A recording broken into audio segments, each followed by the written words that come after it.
Good afternoon. Welcome to the JB show on Revolutionary Blackout Network. Just to say hello to every single person here. Just to let you guys know the JB show streams every single Sunday on RBN at 1 p.m. Eastern Standard Time. And then you can catch me on RBN Live on Tuesdays at 4 p.m. Eastern Standard Time and on the Savvy and JB show on Thursdays at 6.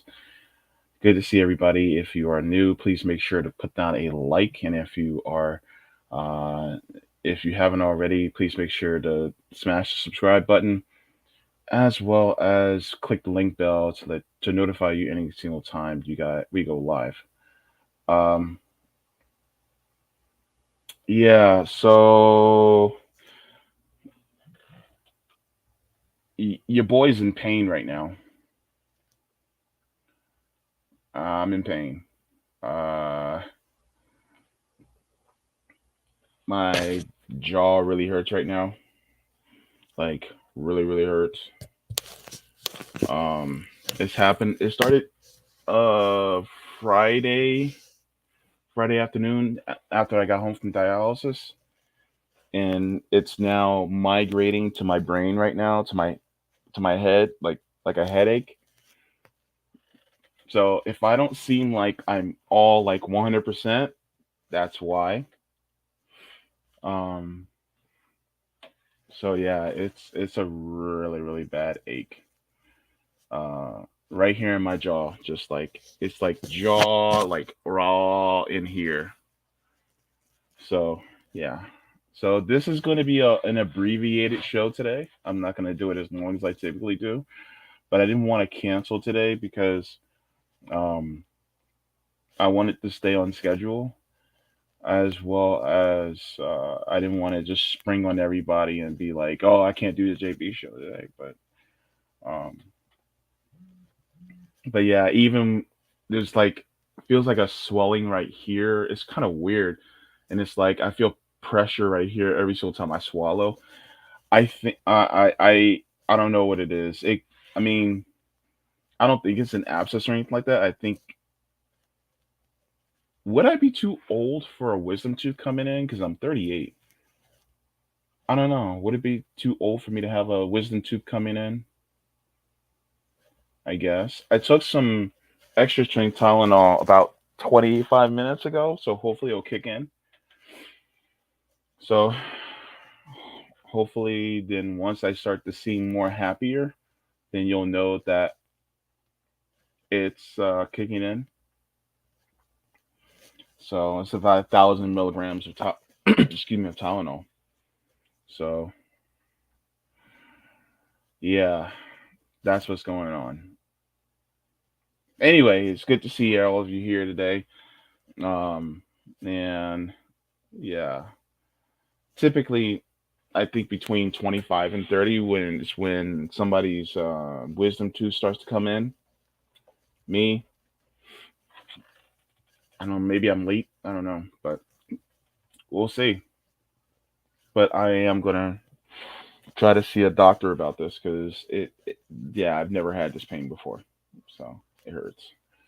On a pain scale 1 to 10, I'm at about a 4 right now.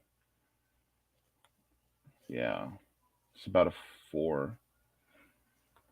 It was creeping to 5. I'll put it that way. Anyway, Angela Sangster's in the house. So good to see you.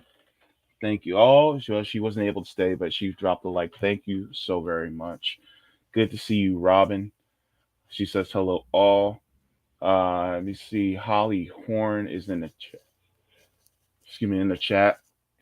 Uh, Miss Joan of the Ark is here today too. Good to see you. Right on as well. Jack David is also here. So good to see you too. All right. Ty G. Good to see you as always. Excuse me. Super Patriot in the house as well. Always here and accounted for. Well Pilgrim, my buddy. So good to see you here today too. All right. Who else do we have in the chat?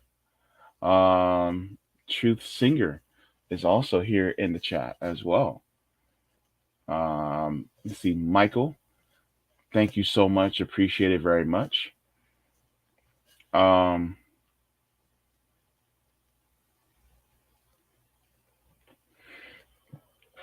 yeah, it's just um, this new thing. Just this jaw pain that happens. This this never happened to me before, so now I'm just like, what is this? It started Friday afternoon, and I'm just like, it can't be, tooth related. At least I don't think. And so it just came throughout the entire jaw. So I'm thinking that if I go to see, I'm supposed to have a surgery later this week too. So it's like I don't want to go to the hospital, and then it pushes back the surgery, but at the same time, I need to go to hospital because this feels more immediate. So it's just like so yeah, that's the issue. John Kemper, so good to see you too. Always a sunshine to see you too, brother. All right. I don't think so. I don't know. I don't think I don't even know how to check it out. To be honest with you, I wouldn't know what to feel for. Um. Oh wow. Okay. Yeah. Whew. This is wild, man.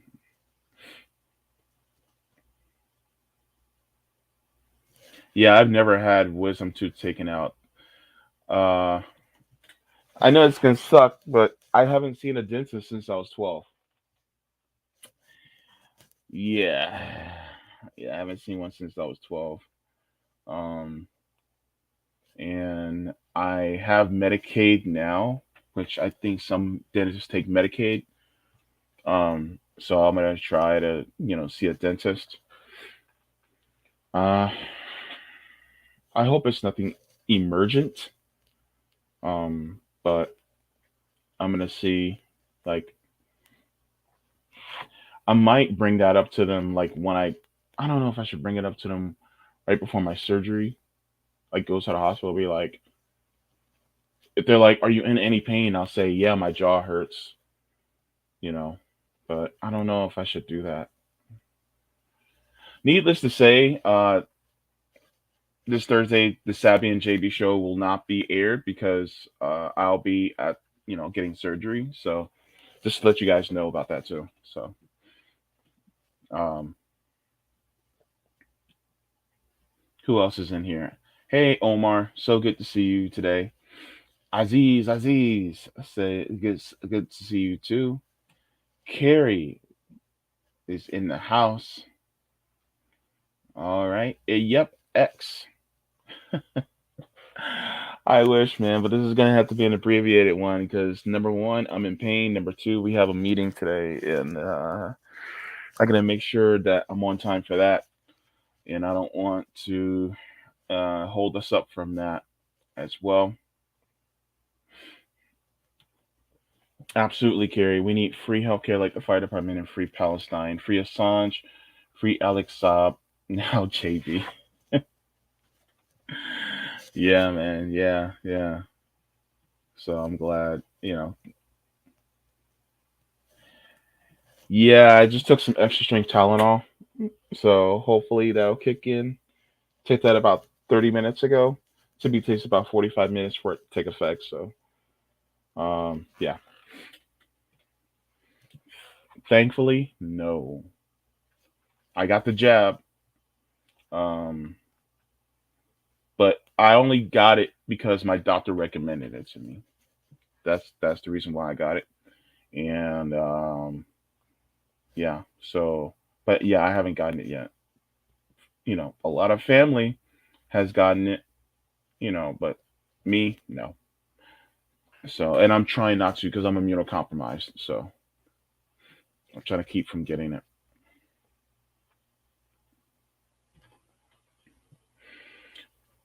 Yeah, sorry, but I'm a dialysis patient and they don't really want me taking ibuprofen. So I have to go according to my medical people tell me to do. So yeah, and I'm on a fluid restriction because I'm on dialysis, so I can't have too much. Yeah, yeah. So yeah, I'm trying, Xavier. I'm trying, man. It's just if it's not one thing, it's another. That's yeah.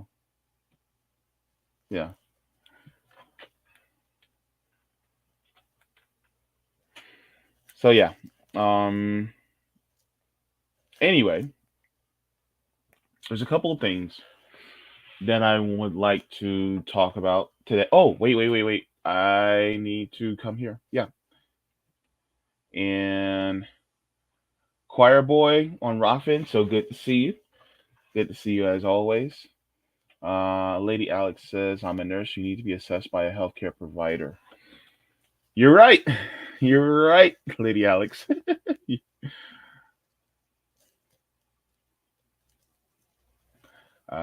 You're evolved as your wisdom teeth never came out. Urgent care. There's an urgent care not too far from here. I can probably go there. I don't know if they would have an X-ray machine, but I definitely need an X-ray on my jaw, just to see what's going on. I was diagnosed a while back with TMJ. The medical providers treated me like I was terminal, cured it with the paleo diet. Interesting. Just because you're a doctor doesn't mean you're ethical. Good to see all of you here on Rockfin, Twitch, and YouTube. So, um, first thing I want to talk about is an article that was covered on Reuters. And I think the Tylenol is starting to kick in. I think it is. Thank God. That was tough. But yeah, I need to go see a professional. Um, but yeah. So this is from Reuters. On Khashoggi killing, Saudi prince says U.S. also made mistakes. So if you remember, last week, President Biden decided to go to the Middle East, and he stopped in Saudi Arabia, um, and he met with MBS, Mohammed bin Salman, who is the crown prince of Saudi Arabia, right? And Saudi Arabia, you know, you know, um, is a country that has a lot of oil, and the United States, being the country that they are, they decided, well, they're not doing as much oil production, which means our gas prices are skyrocketing. So Joe Biden went there to say, hey, can you give us some more, start producing more so that we can, lower our gas prices a little bit. And it's just interesting, this meeting. So it's here at Jeddah, Saudi Arabia. This was on yesterday, actually. Crown Prince Mohammed bin Salman told President Joe Biden that Saudi Arabia has acted to prevent a repeat of mistakes like the killing of journalist Jamal Khashoggi, and that the United States has also made mistakes, including in Iraq. Saudi minister said. Biden said on Friday he told Prince Mohammed he held him responsible for the 2018 murder of Washington Post journalist Khashoggi at the Saudi consulate in Istanbul, shortly after exchanging a fist bump with the kingdom's de facto ruler.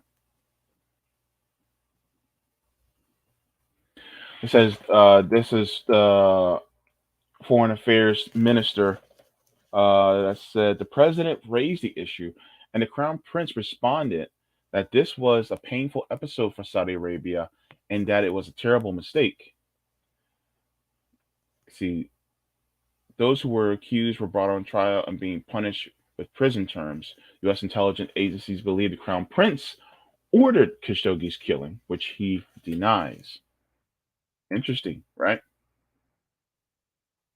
Duvier, talking to Reuters about Friday's conversation between the two leaders, said the crown prince had made the case that trying to impose values by force on other countries could backfire.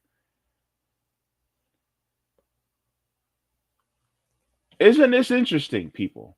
The crown prince, let me read this again. The crown prince had made the case that trying to impose values by force on other countries could backfire. What isn't that?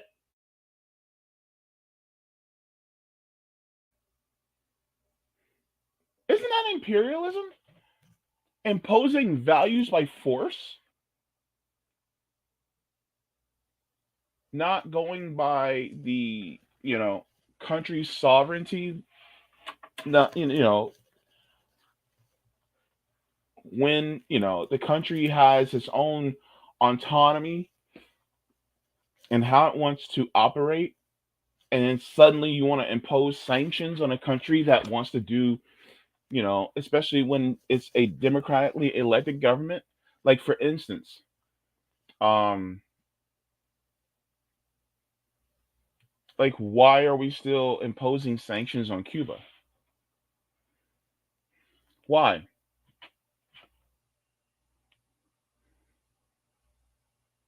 Impose sanctions, or we do, this CIA tactic of putting in a puppet government in in another government so that they can lower the prices and to cheap discount prices for resources and use our and use people you know for extremely cheap labor, i.e. slavery.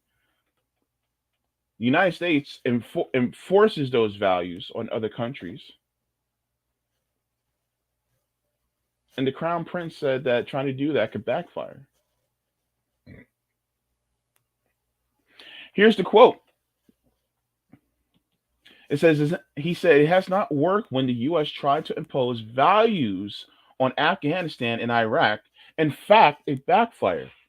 It does not work when people try to impose values by force on other countries.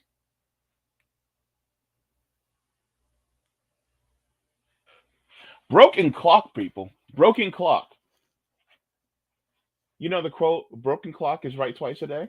This is one of the times where he's actually correct.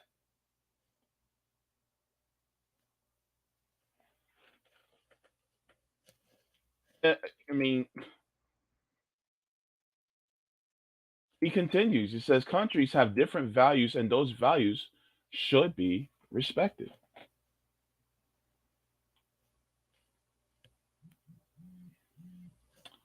This is interesting, right? Like, what? What in the world?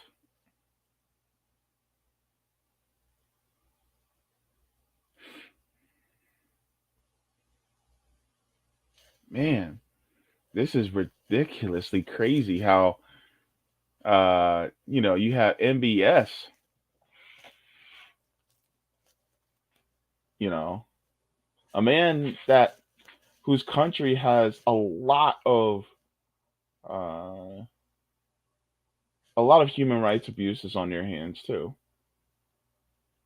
That's telling the United States that basically, in a sense, kisses the ass of Saudi Arabia because of the oil. That yeah, yeah, you guys are doing it the wrong way.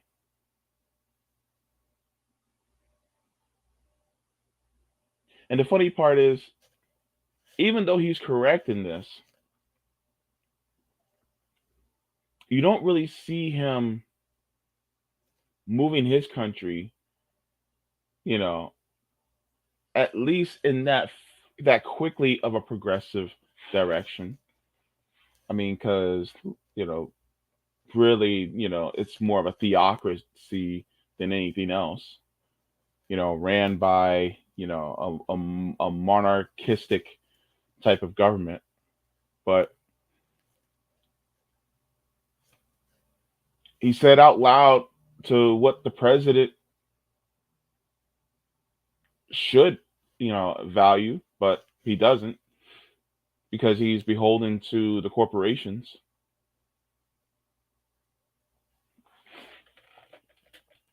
This is also interesting here. It says the exchange heightened the tensions that have weighed upon the relationship between Washington and Riyadh. Uh, its closest Arab ally over several issues, including Khashoggi, high oil prices, and the Yemen war. Now, mind you that the war in Yemen is really a proxy war because they're using United States weapons in Yemen. And it is a war that is being waged by Saudi Arabia. So here's the funny part. The, the funny part is, so, MBS said that, you know, countries have different values, so those values should be respected. What about the values of the Yemeni people?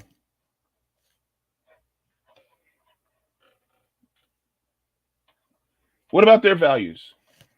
What about the children that are starving in Yemen? Are you going to put your money where your mouth is and do the same thing and stop this war in Yemen? Are you going to stop buying the weapons from the United States and using those weapons from the United States on the Yemeni people and stop imposing your values on a different country?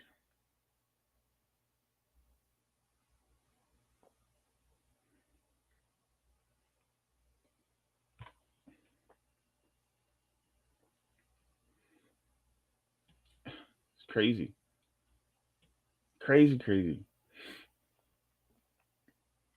Uh, Biden has promised to make Saudi Arabia a pariah on the global stage over the 2018 murder of Khashoggi, but ultimately decided U.S. interests dictated improving relations with the world's top oil exporter and Arab powerhouse.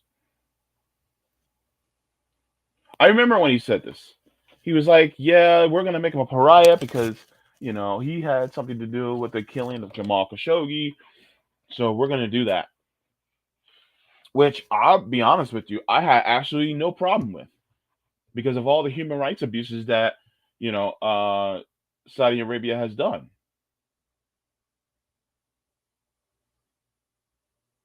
But all Saudi Arabia had to do was what? What'd you say? What'd you say? United States. Next thing you know, Joe Biden's like, I guess I'm not gonna say that.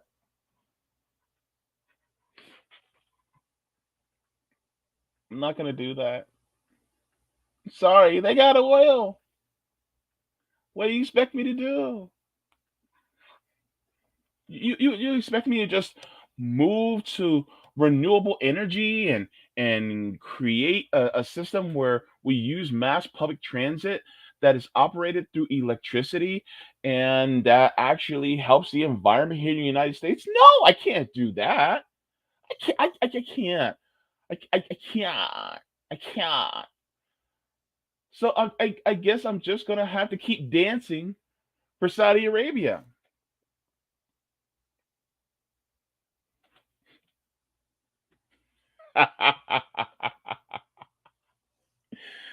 Yeah, the Tylenol's kicking in. Pariah Carey. That's funny. Oh my gosh. That is hilarious. Just don't use that on me. Yeah. Um, so yeah, it's crazy, man.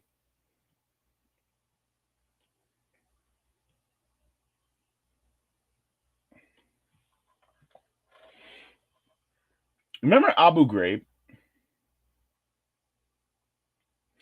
Abu Ghraib was a detention center, a prison in Iraq that,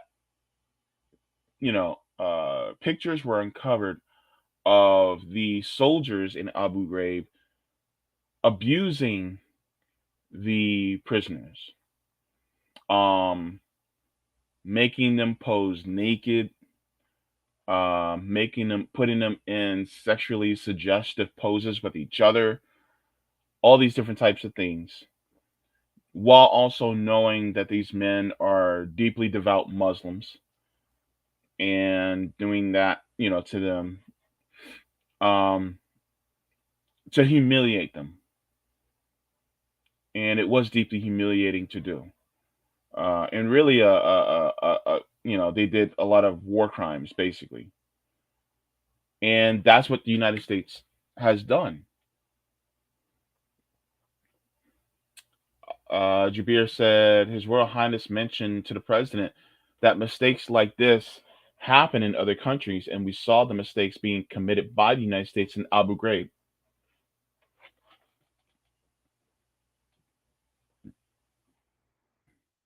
If you really want to talk about mistakes, really talk about all the United States interventions that's been happening for the last 70, 80 years. If you really want to talk about the mistakes, they're not actually mistakes though. If there were mistakes, then proper apologies and restitution would have been paid to the people, but it hasn't happened. That being said, there is no mistake. The United States actually meant to do all these things, or it's just a consequence of them meaning to do all these things. And so, by that very notion, the United States really doesn't care because ultimately it's about the resources. It's about the resources in these countries. And some people may look at other countries and say, well, they don't have too many resources. Like they don't have, a lot of what it could be. It could be gold. It could be different um, lithium ore. It could be oil. It could be something like that. Remember, people are also resources too. So by people being resources, that means there are people to exploit in order to use for cheap labor so that these companies can instead exploit people to increase their profits. So the United States does this, and this is meant for corporations because they're the tools of corporations. Prince Mohammed also raised the killing of Palestinian American journalist Shireen Abdul Akleh during an Israeli raid in the West Bank. Akleh, who worked for Al Jazeera Network, was shot in the head on May 11th while reporting on the Israeli raid in the then occupied West Bank city of Jenin.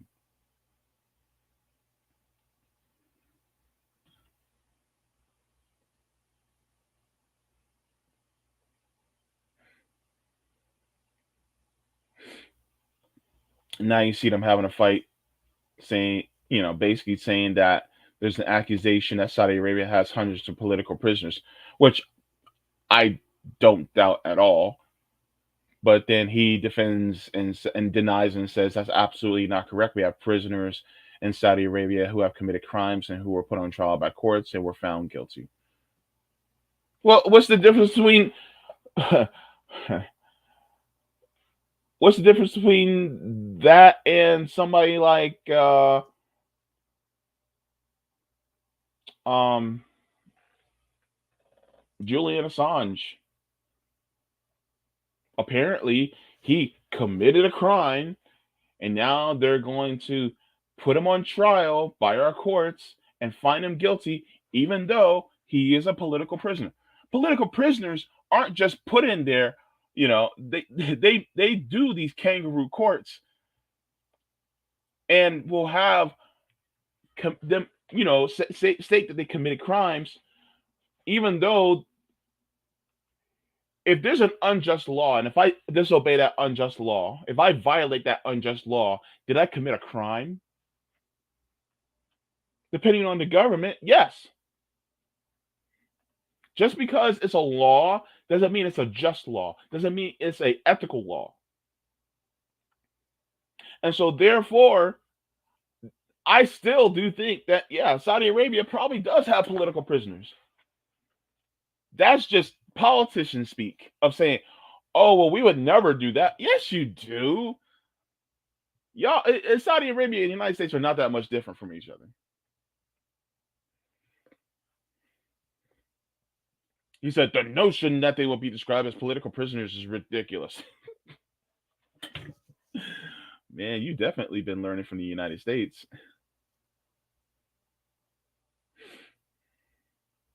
Washington has softened its stance on Saudi Arabia since Russia invaded the country that starts with a U and the rise of propane earlier this year, triggering one of the world's worst energy supply crises. Very interesting. Very interesting indeed.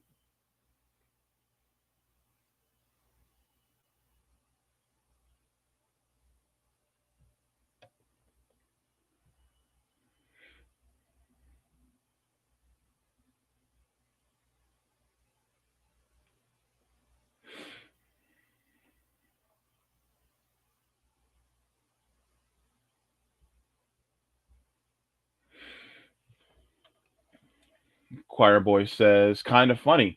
Biden released most of the hard sanctions from Venezuela, so Maduro says, okay, we'll sell our sweet crude to the EU. But then Biden goes to the Saudis and they want to see how the whole Russia thing ends. No longer a unipolar world. Thank you so much. Um,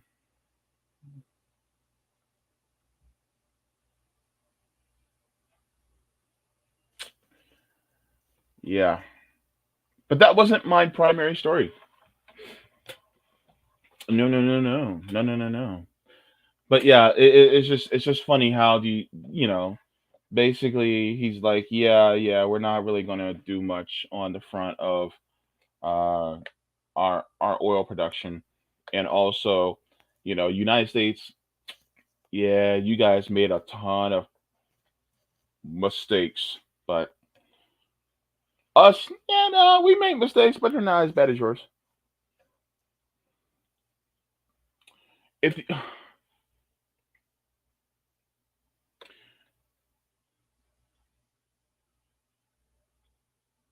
United States and Saudi Arabia are like the Menendez brothers, I'll tell you.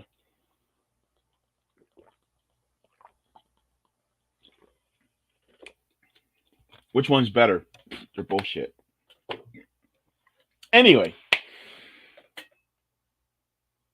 now shit. Oh, wait, wait, wait, wait. Hey, hold on, hold on, hold on, hold on. Good to see you, Indy Left. Nice to have you also in the chat today. Oh, hey, by the way, everybody, make sure if you're not subscribed to Indie Left, any INN network, make sure to subscribe there. They do great work in actually taking all of our content and put it in like a newsletter type of platform so that you can see it. And also, they have great commentators and journalists in their group as well. Please make sure to give Indie Left a follow as well. All right. Now,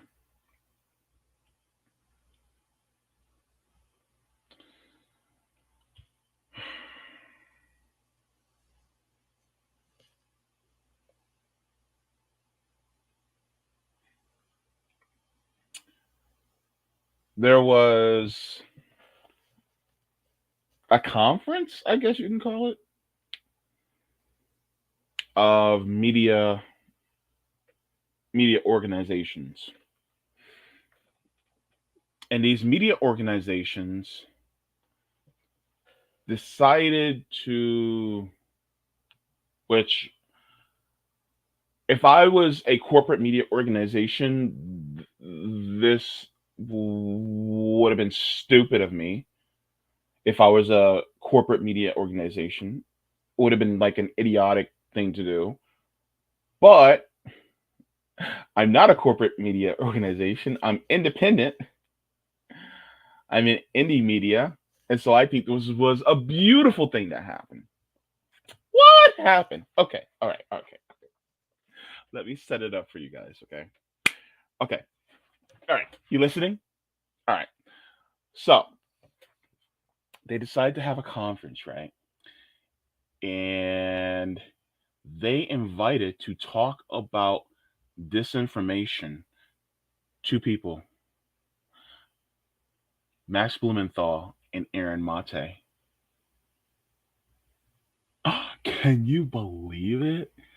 They actually invited them on to talk about it on a panel, and it's up on the Gray Zone's YouTube. You want to watch? Come on, let's go, let's go. You guys are going to love that. Oh my god! And I'm gonna stop at intervals and comment on some of the stuff, but like I said on Twitter,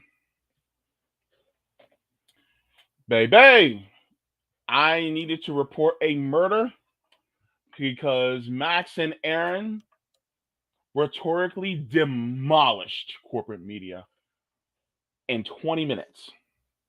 20 minutes. That's all they needed. And boom, it was based. Okay. Wow. That extra strength Tylenol really worked. Holy shit. I still need to go see a doctor. But hopefully I'm going to try to go Tuesday. I have dialysis tomorrow. We'll see. Anywho, let's go here. Share the screen. Let's see. All right, people. All right, so let me see. I want to skip the intro.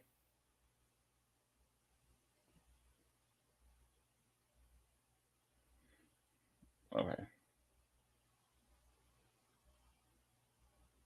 And hot topic that we are going to discuss in the next 20 minutes. The guys here can't take Q&A questions from the floor, so it will be a crucial and very timely topic, of course, with what's going on in the world, with the decoupling between China, the rest of the world, the war in Ukraine and Russia. So we want to hear from Gray Zone, which of course has come under fire several times as well. But first of all, let me ask the editor in chief here next to me, Max. What was the motivation to set Gray Zone up about 8 years ago now?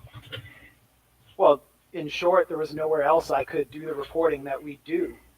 Because by the time I set it up as a fully independent entity in 2018, the mainstream press in the US had been fully consolidated as essentially an arm of the intelligence services, the national security state. And what we aim to do, which is what journalists like Cy Hirsch, our friend, traditionally did, is to expose the deceptions that are taking us into these disastrous wars, which are now wrecking our economy and possibly imperiling all your startups. It's something that the mainstream media now, echoing Joe Biden as his little band of stenographers, is calling the Putin price hike. And for doing the kind of reporting we do, no one debates us. They don't challenge us on the facts. What they do, and Aaron's going to address this, is they try to deplatform us, they try to censor us, and they claim that me and Putin made a deal to set up the Gray Zone. They also say, I mean, this is the mainstream press, the one that's freaking out about disinformation. You've had a lot of panels here on disinformation. They also said that Putin paid bounties to the Taliban to kill U.S. troops. The New York Times reported that, as if the Taliban needed extra incentive to get rid of occupiers that had been there for 20 years. They said that Putin fabricated the existence of Hunter Biden's laptop, as if the Biden family. Now, just as a notation for everybody,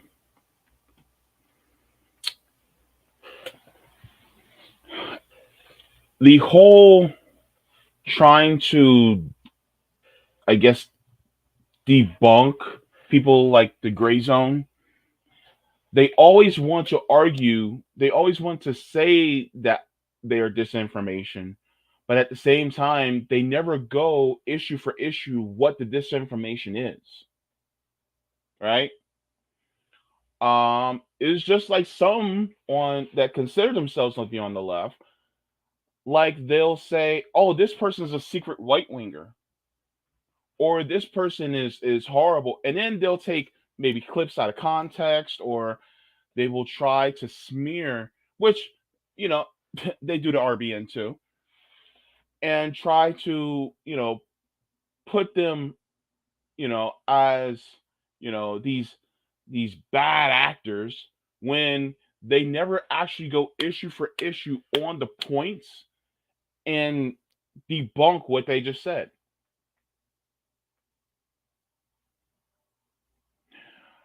There's a lot of us here, basically all of us here at RBN, who are either working class and or poor, that we speak from an anecdotal experience of what we go through in this country.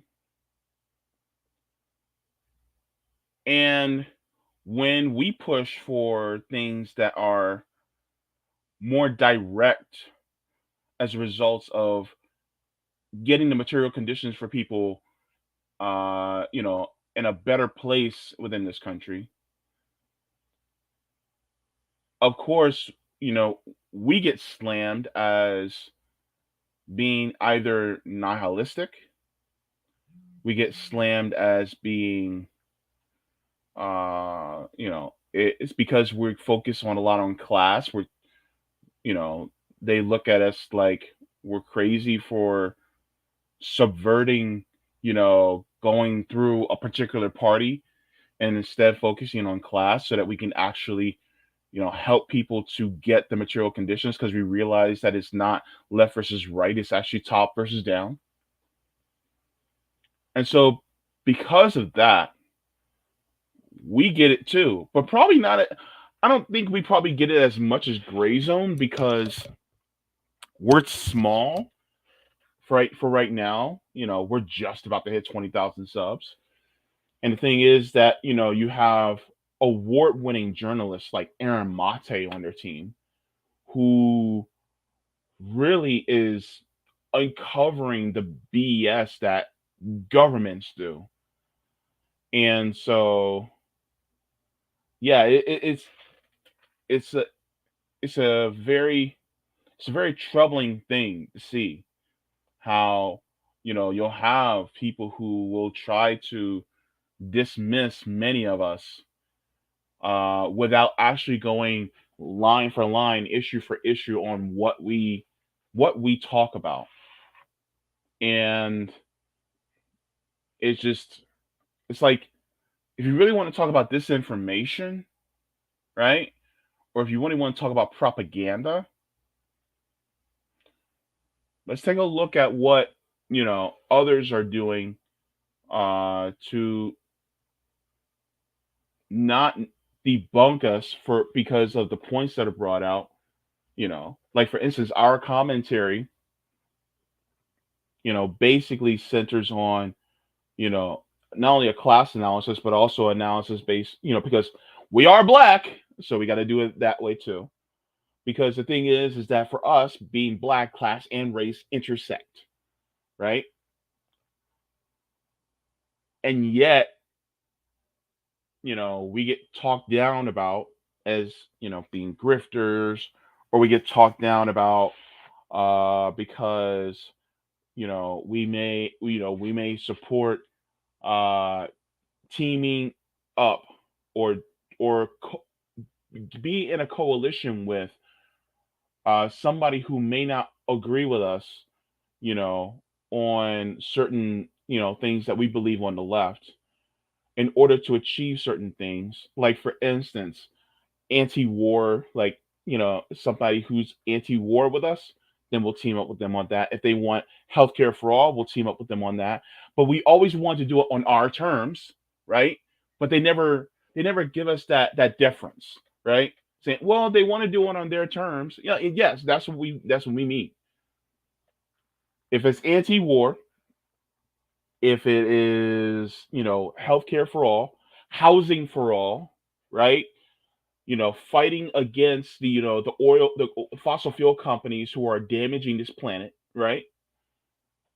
Basically, things like that. That even some people who may not agree with us on a lot of different things, they may also want to fight with us on there too, because it ultimately is a class issue, and yet we still get hammered for that. And the thing is that you got, the establishment media or the corporate media that constantly wants to, you know, uh, you know, uh, push, this narrative that, people like Max and Aaron are, some out of the way, non-journalists that, but when it comes to their reporting, they're always spot on. So anyway, I said all that just to back up what he said. Couldn't be completely corrupt with business deals in China and Ukraine. They said that Putin helped, Kamala Harris, the VP, said that Putin helped launch the anti-racism protests of Colin Kaepernick, while CNN reported that Putin is spreading racism in the United States. I mean,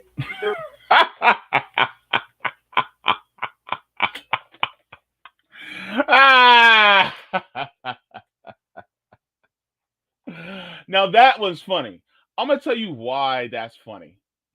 Because when people are like, "Oh, Putin, he helped spread racism in the United States," and I'm like, Putin's been around for 500 years. Since when? Is he a vampire? Has he been living that long? Oh, really? He found the key to eternal life? Not realizing that it's been here for quite a long time before he ever came around. Please. So yeah, made me laugh at that one. Putin is being blamed now by a member of parliament in the UK named Tobias Ellwood for the British rail strikes. So what's going on here? Why is Putin being blamed for everything? It's because the role of the mainstream press, which is spreading all these lies, which is the most prolific disseminator of disinformation on the planet. Bro, can you believe that he's saying this in front of corporate media? They are in the audience. They're in the audience.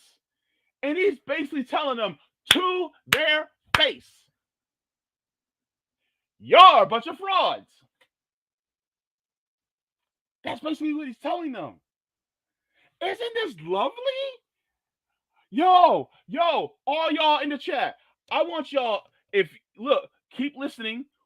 Like turn it up on your TV or carry your device with you. Go into the kitchen, grab some popcorn, because this is just gorgeous. I'm telling you right now. Oh my god. You know what? You know who I hope also covers this? I hope Nick and CJ cover this. And Savvy. Oh, and Rome would laugh. Rome and Josana would laugh their asses off at this too. I look, if you guys are watching, please make sure to cover this. And because I want to give your perspective too. Nick and CJ, you guys have a show tomorrow. Cover this. Savvy, cover this. This is oh mm, yummy. Okay, let's continue. Is seeking to distract us from what our predator class at home is actually doing to us, to divide us and destroy our economic livelihoods. And so we These exist are to do quite something hard else. lines. Now, talk about censorship, right? You must have come really under attack for exactly defending your, editorial guidelines, right? Tell me about how that came about. Just recently at the Gray Zone, we obtained some leaks from a British journalist named Paul Mason, who claims to about a British journalist. About a British, yeah, right. But these emails came from the emails of Paul Mason. He sent, and basically, he was plotting with some colleagues and some contacts inside the British National Security State to have us deplatformed. And there's a long conversation about it, and can't go into details, but basically, nowhere in these exchanges does it occur to them, if we don't agree with the Gray Zone, why don't we just write an article debunking them? They put out a bunch. Exactly. Like, if you don't agree with what they say, just write an article and debunk them. Destroy them on the intellectual level. They go through the intellectual journalistic level to uncover things. If they got it wrong, go the same route. if you honestly think that they are wrong in some way, shape, or form, then you go the same route. You go through the journalistic level. Go line for line on where they're wrong. Do that. Don't say, "Oh, well, they're bad faith actors, and we just don't like." People who do that, they sound like children. And by the way, I know I said this before, but I'm gonna say it again because there's a lot of people that are starting to imitate what RBN has been saying for about a year now, and just now coming to it, which is fine, you know. But at the same time, wouldn't it be nice if you guys actually got our perspective, especially those of us who are, anti-capitalist, anti-imperialist, who are black on the left? If you're going to sit here and talk about defund the police, on your shows, maybe have somebody who is one of the founders of 10 Demands on. Somebody like Nick Cruz, possibly. Those of us who deal with housing insecurity at present, you guys could have me on. So I'm just saying, like, let's get some more perspective from people who are a little bit more melon abundant and not people who are always part of elite academia.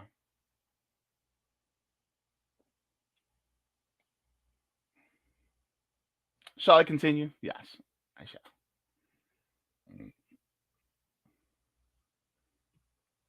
Bunch of reporting. We cover all sorts of topics, Russia, Syria, Ukraine, China. Put out an article refuting us based on facts. That's what intellectually honest people do. These emails expose a prominent British journalist working with someone in the UK Foreign Office who is an intelligence officer, Andy Price, to get us removed from all social media platforms and removed from PayPal, as other alternative media outlets like Mint Press and Consortium News were, simply because he doesn't like our opinions on the NATO proxy war in Ukraine. That's So, where we're at right now. guys, gray zone basically means standing between black and white. Would you really stand between different sides, or are you basically always taking the counter side? It seems to me like you're, against all mainstream media and just, for Well, everything no, else. we have our political views. I mean, I personally identify with the left. I always have, but the facts are the facts. And journalism was once considered a trade where the facts come 1st. But in this environment where essentially our journalism is controlled by the same people who control our society, So are you that's only become blurred. So fact-based, or are you opinionated and do you we write have our commentaries and all that? we have our opinions, but the facts always come 1st. And what makes us stand out, I think, is that so many of our colleagues, unfortunately, have abandoned that tradition of not putting the facts 1st. And The facts come first. Absolutely. And that's the thing. Everybody has an opinion. Everybody has a stance. Everybody has a slant. I don't care who you are. I don't care if you're Brian Williams, Dan Rather. I don't care if you're Tamron Hall.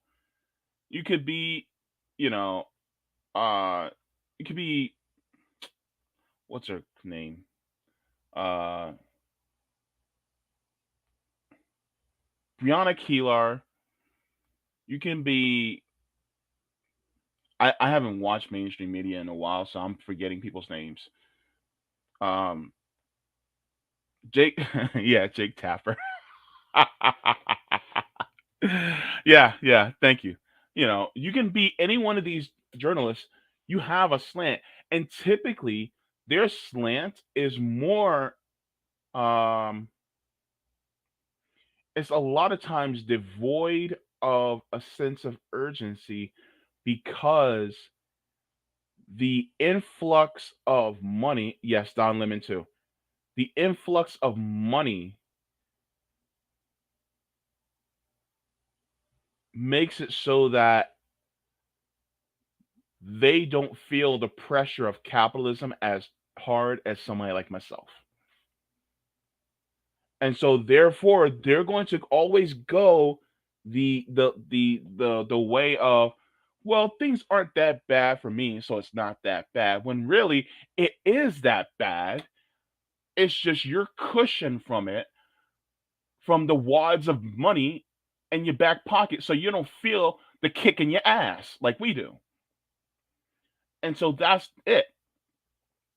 And so then they people in corporate media are more likely to just believe the State Department. They're more likely to just believe the elites.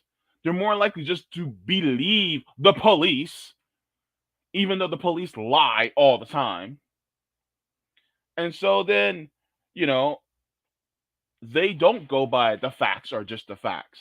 In fact, they go by what the narrative of the powers that be says, rather than the objective facts on the ground. And the funny thing is, by just looking at the objective facts, it led a lot of us to go against the system. Why? Because the system is the one that perpetuates the most crime.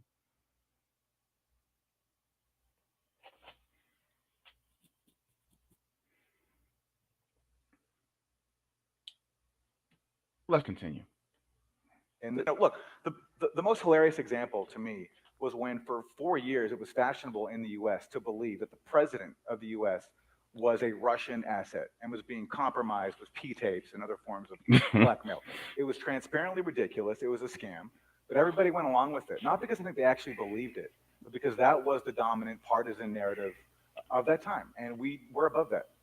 I guess it's fair to say that most people here, also in the audience, and myself, don't trust all the mainstream media because we have so many different platforms right now. Social media, we get a lot of sources. Sometimes it's, of course, an overflow of news as well. So it's really important that we select wisely and we make our judgment afterwards. But would you say that the trust in the mainstream media will decline further from here, or has it reached the lowest point already? Before Max answers that question, I'm going to answer that question, and I'm going to say yes. It's going to decline further because people are waking up. People are waking up right now. This is why channels like RBN are is growing. Why in the hell do you think that Jimmy Dore got to 1 million subs already? Whereas somebody like Kyle Kalinske has stayed stagnant. Is Kyle Kalinske right about some things? Yeah, yeah, definitely. But he stays in the same place. He has not moved according to, outside of, some narratives that, we notice.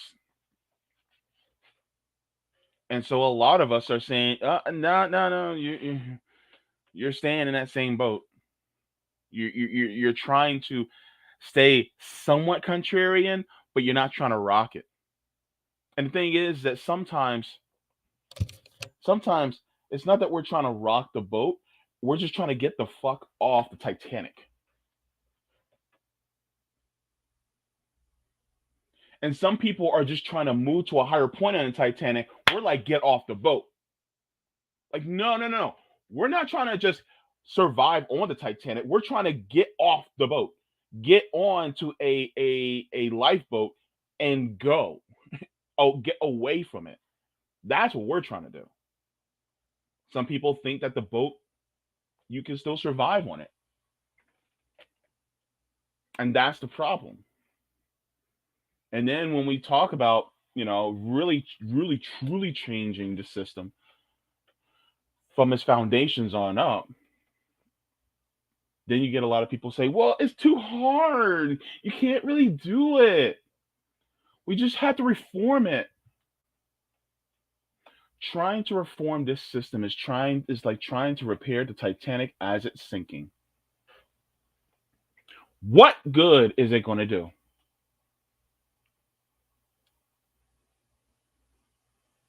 I'd rather just get out, get into a lifeboat, take my behind to shore,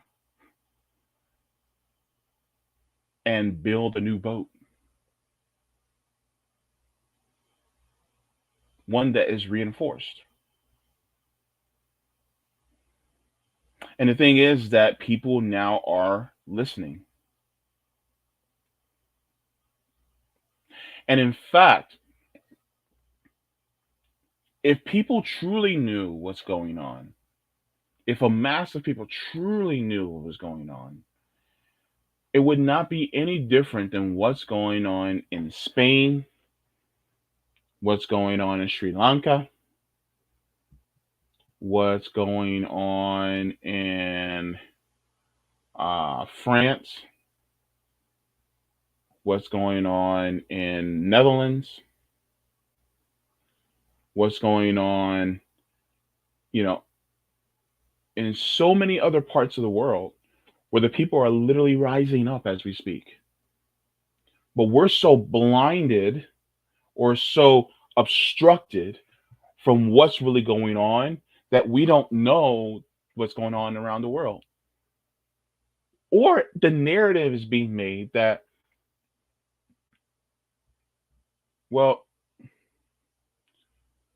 people are, you know, they just have, a bad government and that's their own fault. When really it's the United States' fault. They don't realize that. And so, yeah. Or, yeah, you know what? Optimism of the will. Or it doesn't even have to be a boat anymore. Like, look, I don't have to be on a boat anymore. I can be on a jet or something else, you know.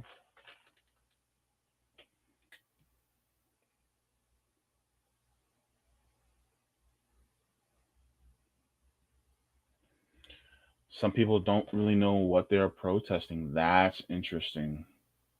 Interesting. Yeah. People need to know what their demands are and stick to the demands. That's what's really important. Hopefully it will. People need to see that the mainstream media has functioned as a mighty Wurlitzer for the policymakers that are engaged in a controlled demolition of our economy. A new survey reported by the Quincy Institute in Washington shows that U.S. media reported more on Ukraine, all with one voice, one message, one line, which was completely identical to the line of the Defense Department and the State Department, which is also the line of the Canadian government, more than it ever reported in any month on the U.S. assault on Iraq and Afghanistan. And so it's the mainstream media that's been driving what Congress now acknowledges is a NATO proxy war in Ukraine. And what has it led to? It has led to hyperinflation through the sanctioning of one of the world's largest exporters of oil. It has led to record gas prices. It's led to economic ruin on the horizon, a global recession, famine in the global south. And the media was telling you that Ukraine was going to win, the Russian economy would be ruined, these sanctions were just, and everything's going to be fine. And the public is not on board anymore. Maybe this is a bubble. And you don't feel that here, but go outside and talk to regular people, the people who were ignored and demonized by the Canadian media, like the people who were protesting in Ottawa, who had their bank accounts seized, who were called hate mongers and white supremacists. Those people are not going to be happy. There's so many reasons why the public has lost confidence in the media. I mean, we all remember Iraq WMDs.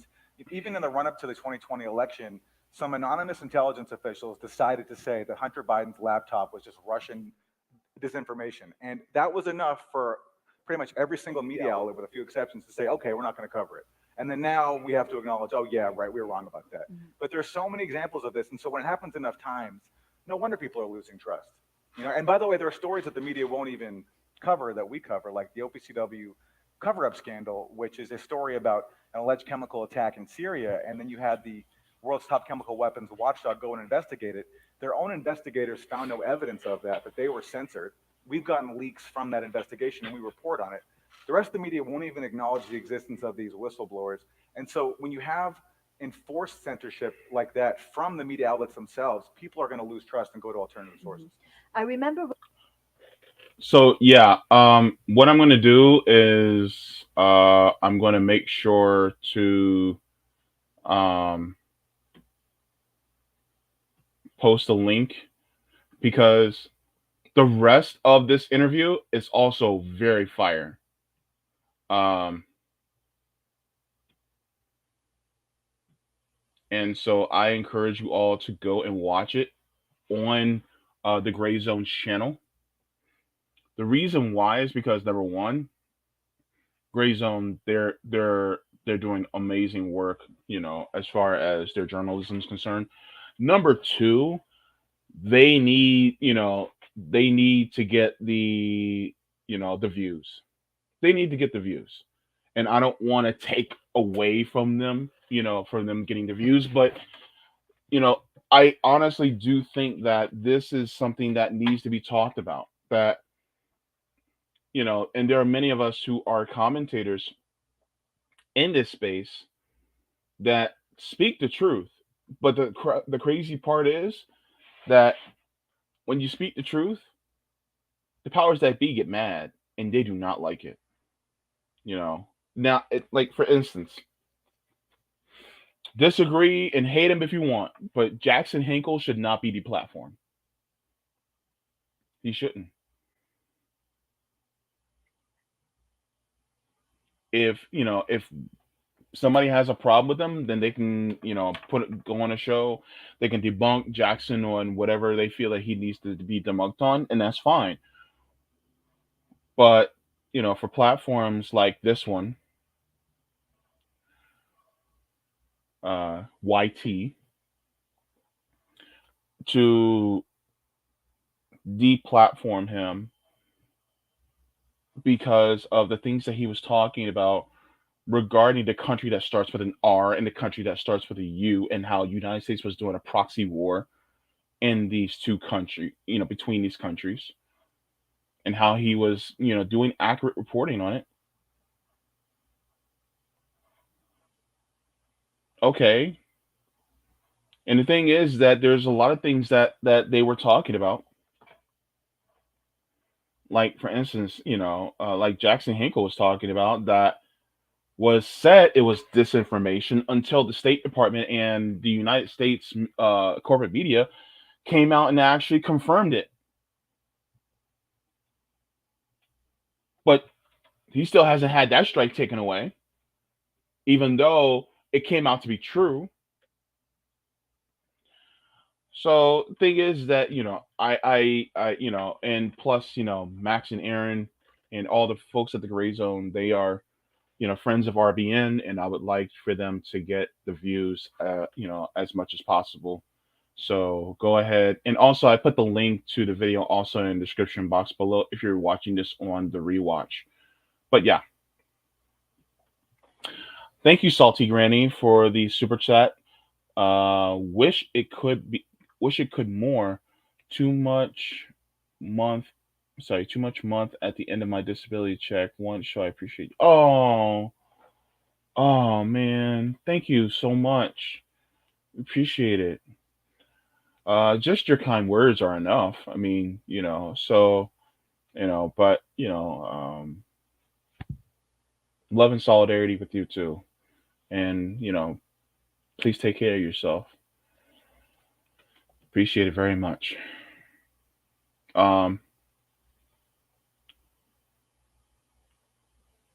so yeah,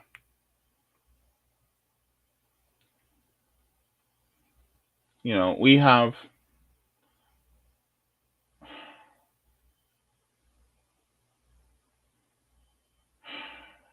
what can I say? We're always fighting to get the truth out there.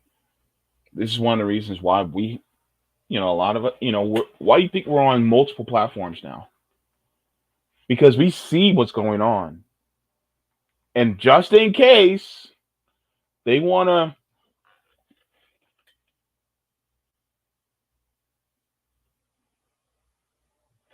we have other ways where we can get the word out and talk about you know, the what the empire is doing.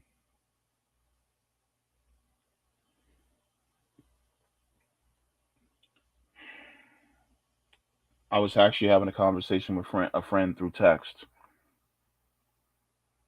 earlier today, and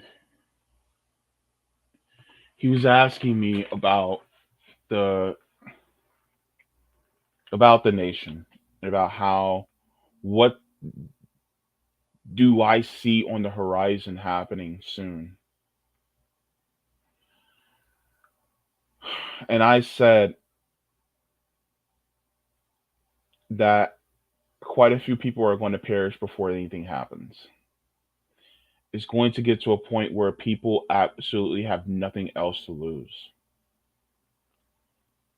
He asked, is it going to be like in Nazi Germany where just you have a group of people that are being persecuted against, so we have concentration camps, or is it going to be the pre-50s where anybody who is non-male and non-white basically is going to live in a screwed up system?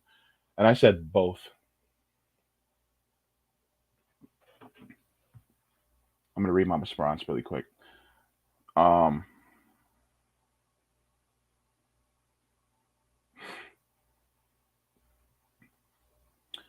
I said we already have camps. Look at private prisons and detention facilities at the border. Add to add to that super shitty conditions for anyone non-white and non-male. The ending of Roe.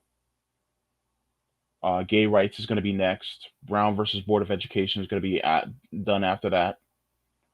And I said, sorry to sound doomerish, but I am considering the worst case scenario because it has happened before. All these things that we so hold on to dearly, like our rights as gay people, because I'm a queer person, rights as gay people, Brown versus Board of Education, and all these other different things that we celebrate, right? Remember that they haven't been codified into law.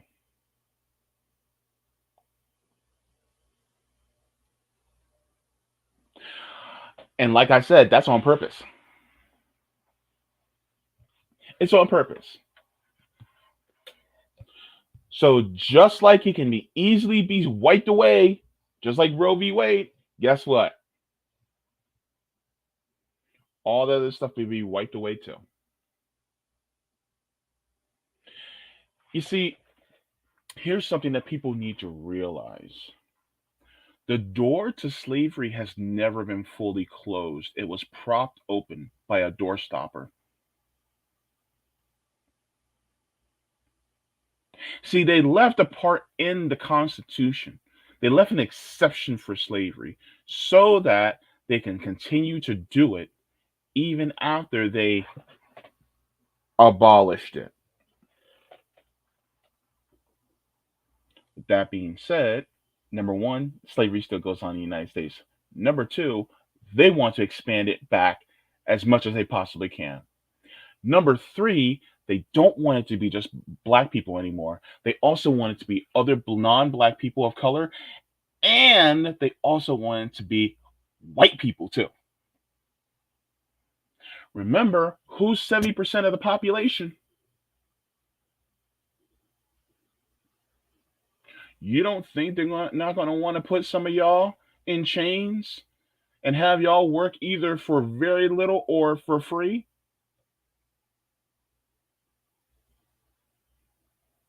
Like somebody said a couple weeks ago, black people are the canary in the coal mine.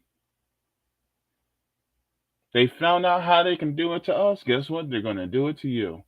So that's why I say it behooves anybody who has this notion that, oh, well, we don't have our freedoms and rights and protections and things like that because of this disenfranchised group or that disenfranchised group. Oh, it's the illegals coming across the border, or oh, it's the black people taking up all the jobs because of their affirmative action and all that stuff. I'm going to tell you right now, that type of thought is exactly what the people up top want you to think. The oppressors want you to think. Why? So that you will fight against your own interests. It behooves you to take that white supremacist colonization thinking and toss it out the window. Why? Because if you don't, they're going to do it to you next. They're going to do it to you next. And please do not sit here and act like they didn't treat Irish people and Italians like second class citizens back in the day. Don't act like they didn't. They probably wanted to put y'all under slavery too. So guess what? They're gonna try to do that again because that's the succession of capitalism. Capitalism's true succession, capitalism's true purpose is to have one master and slaves as is true succession. For the abundance to be all at the top.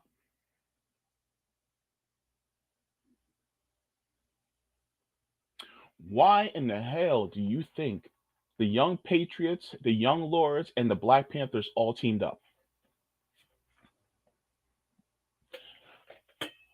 Why do you think they killed Fred Hampton?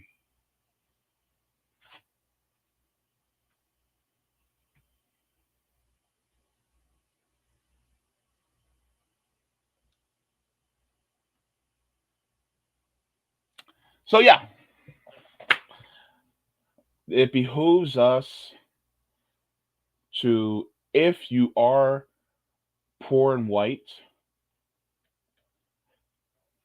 listen to us, please. Please listen to us. If and look, I will be honest with you. Every single one of us, including those of us who are melanin abundant, we all have this type of white supremacist colonial thinking that is in our brains too, that we have to work through too, including me, definitely me.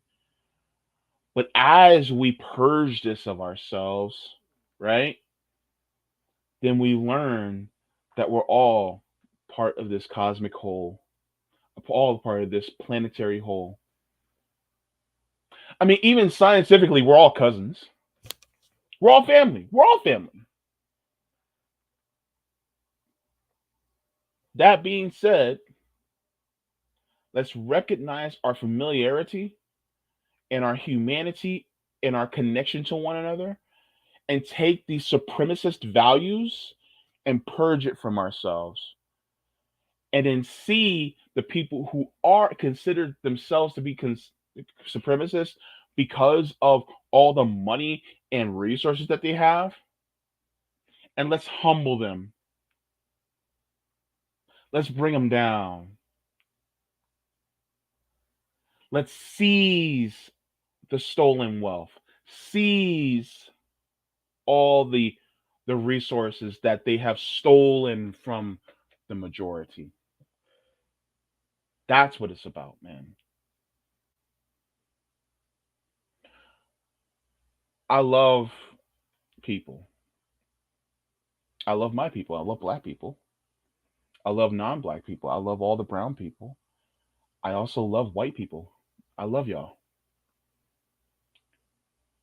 because ultimately I love people. And we have to all get to that point where we just like recognize who we are, our distinctions. But just like you look at a bouquet of flowers, each flower is different, but you see the beauty in each one.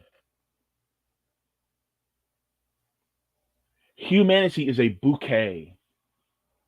We're all different. We all recognize those differences and we see the beauty in those differences, but we all love each and every single one of them in their fullness, in their wholeness. So, when it comes to, journalists, and I mean journalists in the full sense of the word for people like in the gray zone, people like Margaret Kimberly and Danny Hyphon, people who are part of Black Agenda Report, people like Heartland's Media, journalists in the full sense of the word, support them. Contribute to their Patreons, right? Contribute to their, if they have, I don't know, a PayPal, if they have a Cash App or something, you know, Keep that voice alive, because ultimately, without them, we wouldn't know what the hell is going on.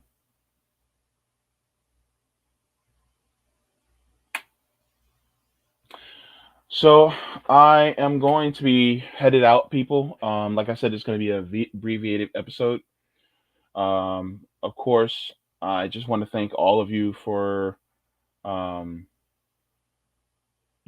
supporting, me, supporting RBN.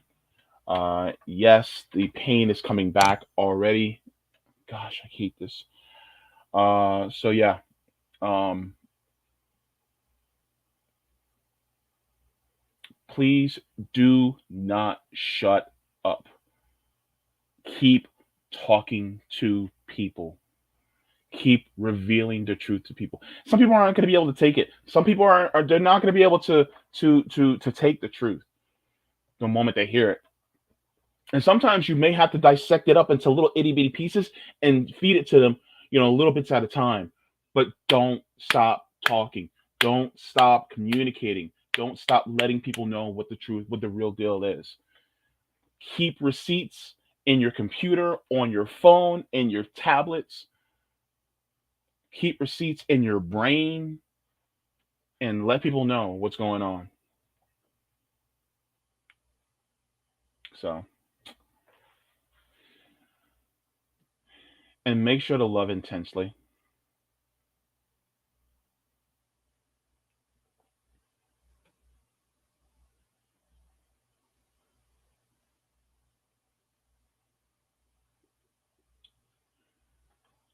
So, Choir Boy says, I'm 69. They've been spouting that reform shit for as long as I can remember. It's gradually gotten worse. The gradual coup d'etat against people's rights, as some wise men say. Yeah. And that's the thing. There is a literal corporate coup that has taken over this country a long time ago. And the thing is that people are just now waking up that we've been in this government for a long time. I hate to put it this way, but I honestly do think we live in fascism right now. I am not being hyperbolic. Reading Parenti and George Jackson have opened my eyes a lot. And, if you guys want to hear me, um, if you guys want to hear me read, actually, we'll grab it. If you guys want to, listen to me read on my channel, either George Jackson's Blood in My Eye or Dirty Truths by Michael Parenti. I read Dirty Truths on my Twitter channel, and then on my Rockfin, I read Blood in My Eye because it's a little too spicy for YouTube. But these are where I'm reading. I want to get into Asada Shakur next. Um, I want to get into her next, so I'm going to try to do that on my channel because, well, based. And yeah, so if you guys aren't following me on my channel, then please make sure to follow me on my channel on JB Font. Um, and I do. Hang on, let me go to my channel really quick. Let me see. See. Okay. I'm gonna share my screen really quick just so you guys can see. Let them see. All right. So yeah, this is my channel. As you guys can see on here, I also been reading Dirty Truths by Michael Parenti as well. And then I also talk about the latest news. I typically do a show every Tuesday at 2 p.m. Eastern Standard Time, but I also go beyond that, from week to week.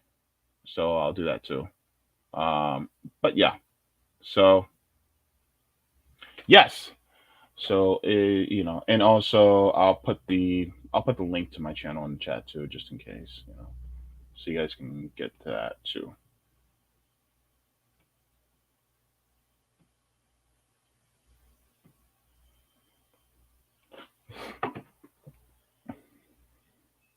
Um,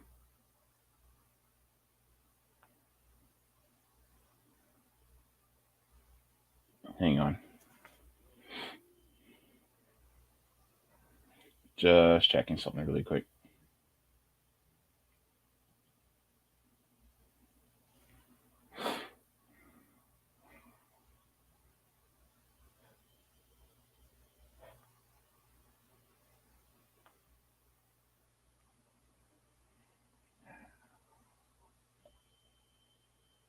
Oh my God. Thank you, Miss Kathy. Thank you so very much. Yes, I checked. Yeah, lost for words, and thank you.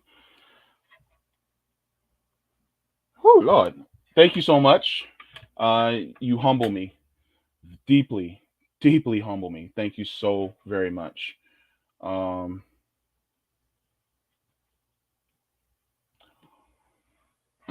Miss Kathy, you getting into something? You getting into something, Miss Kathy?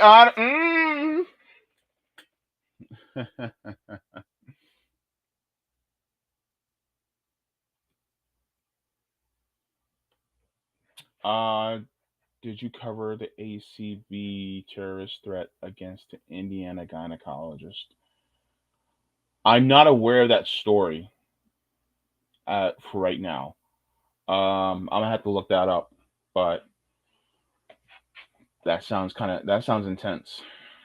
But yeah, thank you for letting me know about that, Nadia. I appreciate it. So yeah, um,